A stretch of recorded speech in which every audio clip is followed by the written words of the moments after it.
লুটপাটের কোনো শেষ নেই। জিনিসপত্রের দাম এত হারে বাড়ছে যে আপনাদের লুটপাটের কারণে এর কোনো বিচার হবে না? বাঁচে থাকার জন্য কতটুকুর প্রয়োজন? হাজার হাজার কোটি টাকার প্রয়োজন? তাহলে আমাদের দেশের উচ্চ পদস্থরা নামের আগে যে বিশাল টাইটেল, শত শত টাইটেল, এই যে বিশাল টাইটেল, শত শত পুরস্কার, তাদের বাসায় গিয়ে দেখা যাবে যে পুরস্কারের কোনো অভাব নেই।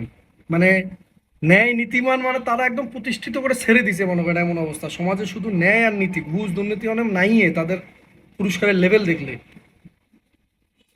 অথচ তারাই প্রকৃতপক্ষে বিশৃঙ্খলা সৃষ্টি করতেছে ঘুষ দুর্নীতি অনিয়ম করে।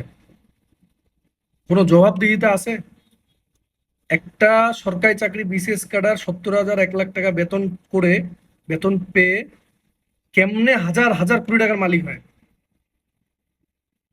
কেমনে নিজ গ্রামে বাড়ি, ঢাকা শহরে ফ্ল্যাট, অমুক জায়গায় তমুক জায়গায়, কোটা জেলায় মনে করছে তাদের বাড়ি, গাড়ি বাড়ি গাড়ি, ছেলে মেয়ে, উন্নত দেশে জীবন, উন্নত জীবন ব্যবস্থা, পড়াশোনা থেকে শুরু করে। এত টাকা আসে কই থেকে ভাই? তাহলে কিসের আপনারা বিসিএস ক্যাডার হয়েছেন? মানুষকে পকেট কাটার জন্য, না মানব সেবার জন্য? ঘুষ দুর্নীতি অনিয়মের বিরুদ্ধে রুখে দাঁড়িয়ে সমাজে ন্যায় প্রতিষ্ঠা করার জন্য আপনারা বিসিএস ক্যাডার হয়েছেন? আমার মাথা কাজ করে না, আপনারা কি করতেছেন? জবাবদিহিতা আছে কোনো?